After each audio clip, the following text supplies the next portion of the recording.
नमस्कार दोस्तों, फिर से स्वागत है आपका कहानी चौपाल में। आज की लोक कथा का नाम है तीन पहेलियां। एक गांव में चौपाल पर कुछ युवक राजा द्वारा की गई घोषणा की चर्चा कर रहे थे। तेजी ने सुना, राजा अपनी राजकुमारी के लिए वर खोज रहे हैं, जिसके लिए स्वयंवर आयोजित होना है। स्वयंवर में भाग लेने की कुछ शर्तें हैं। पहली शर्त के अनुसार 2 प्रश्नों के उत्तर देने हैं।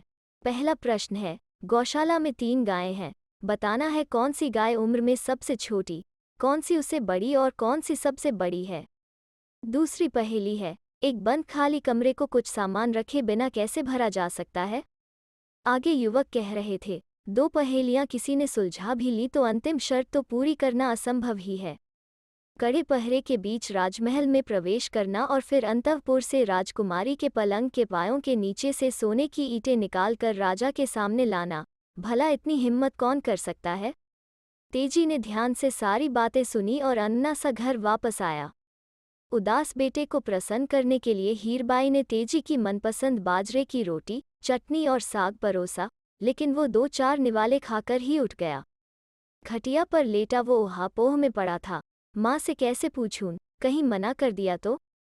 तभी हीरबाई सिरहाने बैठकर उसका सिर सहलाने लगी। हीरबाई ने कारण जानने की जिद कर ली। तेजी उदास स्वर में बोला, माँ, राजा की घोषणा को तू जानती है, मैं भी दरबार में जाकर अपना भाग्य आजमाना चाहता हूँ, तू मुझे जाने देगी। हीरबाई बोली, मुझे तुझ पर पूरा विश्वास है, तू जा। अगले दिन तेजी राजा के दरबार में पहुंचा। राजा चिंतित थे, स्वयंवर के लिए उनकी शर्तें शायद कुछ अधिक ही कठिन थीं। अभी तक कोई युवक सफल नहीं हो पाया था। तेजी की वेशभूषा उन्हें अजीब लगी। फिर भी कुछ सोचकर उन्होंने उसे गौशाला में भेज दिया जहां 3 गायें थीं। तेजी ने राजा से गायों को 2-3 दिनों तक अपनी देखरेख में रखने की अनुमति ली। उसने गायों को 2 दिनों तक भूखा रखा। तीसरे दिन मैदान में घास का ढेर रखा और उसे चारों ओर से बांस और रस्सी से घेरकर थोड़ा ऊंचा बाड़ा बना दिया। फिर वो गायों को ले आया। एक ही छलांग में घास तक पहुंचने वाली गाय उम्र में सबसे छोटी थी। कई बार उछलने की कोशिश के बाद पहुंचने वाली गाय उससे बड़ी और गिरते पड़ते किसी तरह पहुंचने वाली बूढ़ी गाय थी। तेजी के उत्तर से राजा संतुष्ट हुए। दूसरी पहेली सुलझाने के लिए तेजी राजा से कुछ समय लेकर घर आ गया। उसकी समझ में नहीं आ रहा था कि बिना कुछ रखे खाली कमरे को भला कैसे भरा जा सकता है। सोचते सोचते एक सुबह अचानक उसे इसका भी हल मिल गया। वो राजा के दरबार में पहुंचा। राजा उसे बंद खाली कमरे में ले गए। तेजी ने कमरे की सारी बंद खिड़कियां और दरवाजे खोल दिए। कमरा सूर्य के प्रकाश से पूरी तरह से भर गया। राजा तेजी की बुद्धिमानी से चकित थे।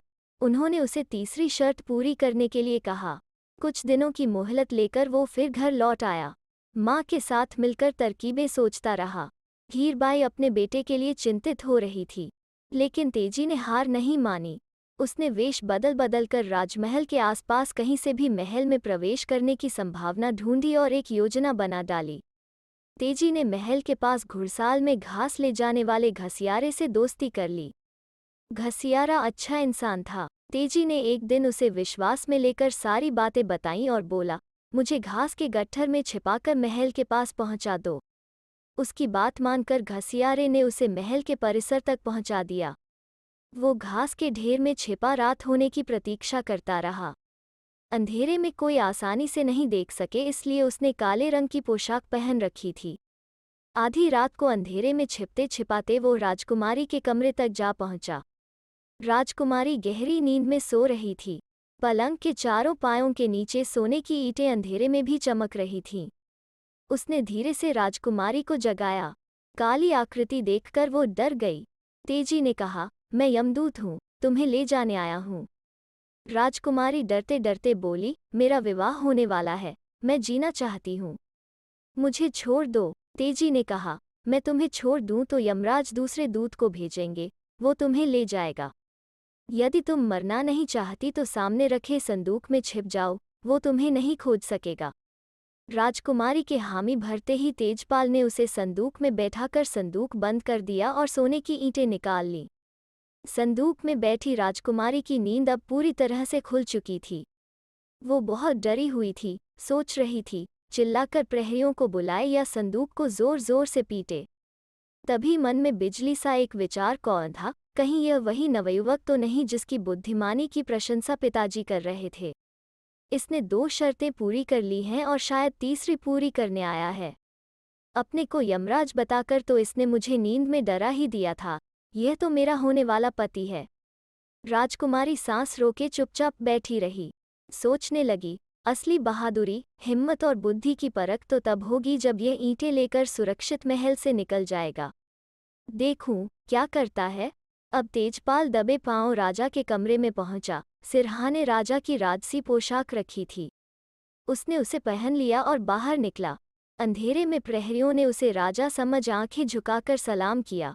राजकुमारी ने सुना, तेजी प्रहरी को आज्ञा दे रहा था, कोचवान से गाड़ी निकलवाकर राजकुमारी के कमरे का संदूक रखवा दो, मुझे अभी प्रस्थान करना है। हुक्म सुनते ही कोचवान गाड़ी ले आया और उसमें संदूक रख दिया गया। राजा का वेश धारण किए तेजपाल राजमहल से दूर निकल आया। अपने घर से कुछ दूरी पर उसने गाड़ी रुकवाई, संदूक उतरवाया और कोचवान को लौट जाने की आज्ञा दी। उसके चले जाने के बाद उसने राजकुमारी को संदूक से बाहर निकाला और बोला, डरो मत, मैं तुम्हें तुम्हारे पिता के पास पहुंचा दूंगा। राजा की शर्त ही ऐसी थी कि उसे पूरी करने के लिए मुझे ये सब करना पड़ा। अब मुझे डर है, कहीं तुम्हें यहाँ लाने के अपराध में राजा मुझे दंडित न करें। राजकुमारी तो सब कुछ समझ चुकी थी। हंसते हुए बोली, पिताजी से तुम्हारे लिए क्षमा मांग लूंगी। तेजी राजकुमारी को लेकर घर आया। दोनों को देखकर हीरबाई ने ढेरों सवाल पूछ डाले, लेकिन तेजी ने कहा, थोड़ा धैर्य रखो, सब बता दूंगा। उधर सुबह होते ही राजमहल में राजकुमारी को नहीं देख कोहराम मच गया। सभी परेशान थे। अचानक राजा की नज़र पलंग के पायों पर पड़ी और वे सब कुछ समझ गए। उन्होंने प्रहरियों को तेजी के घर भेजा। प्रहरी दोनों को लेकर राजा के सामने आए।